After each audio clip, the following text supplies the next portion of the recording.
பிரியமானவர்களே, இயேசு கிறிஸ்து நாமத்தினாலே உங்களை ஒவ்வொரு நாளும் இந்த வீடியோ மூலிமா காண்பதில் மிகுந்த மகிழ்ச்சி அடைகிறேன்.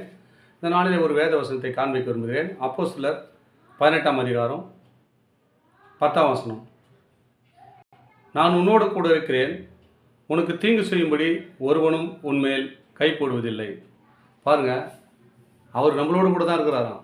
நம்ம நினைக்கிறோம் அவர் என் கூட இல்லை, கண் இல்லை, மூக்கு இல்லைன்னு அநேக சாபத்தினாலும் ஆசீர்வாதம் பெற்றுக்கொள்ளணும்னு வாயில் வர வார்த்தையினால அவர் பேசுகிறோம். ஆண்டவர் நான் சொல்கிறார், நான் உன்னோடு கூட தான் இருக்கிறேன்.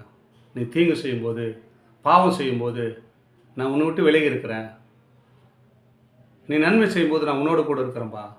நீ பாவத்தை விட்டு விலகுன்னு தான் அவர் நம்மளோடு கூட இருந்துக்கிட்டே இருக்கிறார். என் மகன் எப்போது திருந்துவான், என் மகன் எப்போது திருந்துவா அப்படின்னு சொல்லிட்டு ஆண்டவர் நம்மளோடு கூட தாங்க இருந்துக்கிறாரு. ஆனால் நம்ம பாவம் செய்யும்போது நம்மளை விட்டு விலகி தூர போகிறார். பாருங்கள், எவ்வளோ அருமையான வார்த்தை பேசுகிறார். நான் உன்னோடு கூட இருக்கிறேன், உனக்கு தீங்கு செய்யும்படி ஒருவனும் உன்மேல் கை போடுவதில்லை.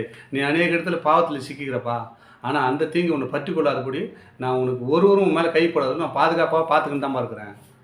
என் அன்பு சகோதர சகோதரிகளே, இந்த வீடியோ மூலிமா இதை வசனத்தை கேட்டுக் கொடுக்குற உங்களுடைய வாழ்க்கையில் உங்களுக்கு தீங்கு வரும்படி அவர் பாதுகாத்து, தீங்கு வராதபடி அவர் உங்களை பாதுகாத்து வழிநடத்த அவர் வல்லவராக இருக்கிறாருங்க. எப்போதும் சொன்னால் நான் உன்னோடு கூட இருக்கிறேன்றாரு. எப்போதெல்லாம் கூட இருக்கிறேன்னா எப்பொழுதும் உங்க கூட தாங்க இருக்கிறார் இயேசு. ஆனால் நம்ம என்ன பண்ணால் என் கூட யாரும் இல்லை, ஆனால் நம்ம கூட அநேகர் இருப்பாங்க, ஆனால் அவர்களாம் கைவிட்டு போயிடுவாங்க. ஆனால் இயேசு நம்ம கூட வந்துட்டாருன்னா நம்ம வாழ்க்கையில் ஆசீர்வாதம் தாங்க, அன்போடு வாழலாங்க. அதுதான் சொல்கிறார், இந்த பட்டணத்தில் அநேக ஜனங்கள் எனக்கு உண்டுன்றாருங்க. எந்த பட்டணத்துலனா நம்ம வாழ்கிற பட்டணத்தை, நீங்கள் வாழ்கிற இடத்துல உனக்கு அநேக ஆசீர்வாதமாக உன் ஆளுங்களை நான் கொடுக்க போகிறேன். நீ அழிந்து திரிகிற அநேக ஜனங்கள் யாருமே இல்லையே அப்படின்னு இருக்கிறியா? அநேக ஜனங்களின் இந்த பட்டணத்தை உனக்கு உண்டுன்றார். இந்த வசனத்தை கூர்ந்து கோயிலுங்கள். நான் உன்னோடு கூட இருக்கிறேன், உனக்கு தீங்கு செய்யும்படி ஒருவனும் உன்மேல் கை போடுவதில்லை. இந்த பட்டணத்தில் எனக்கு அநேக ஜனங்கள் உண்டு அப்படி என்று சொல்லத்தக்கதாக உங்களை ஆசீர்வதிப்பாராம்.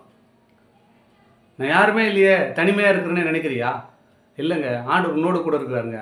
உன்னோடு இருக்கும்போது ஒரு கூட்ட ஆத்மா அவங்க கூட இருக்கும். அநேக ஜனங்கள் உங்களுக்கு ஃப்ரெண்ட்ஷிப் ஆடுவாங்க, அநேக பேர் உங்க கூட சந்தோஷமாக விளையாடுவாங்க, அநேக பேர் உங்க கூட சந்தோஷமாக வாழ்வாங்க.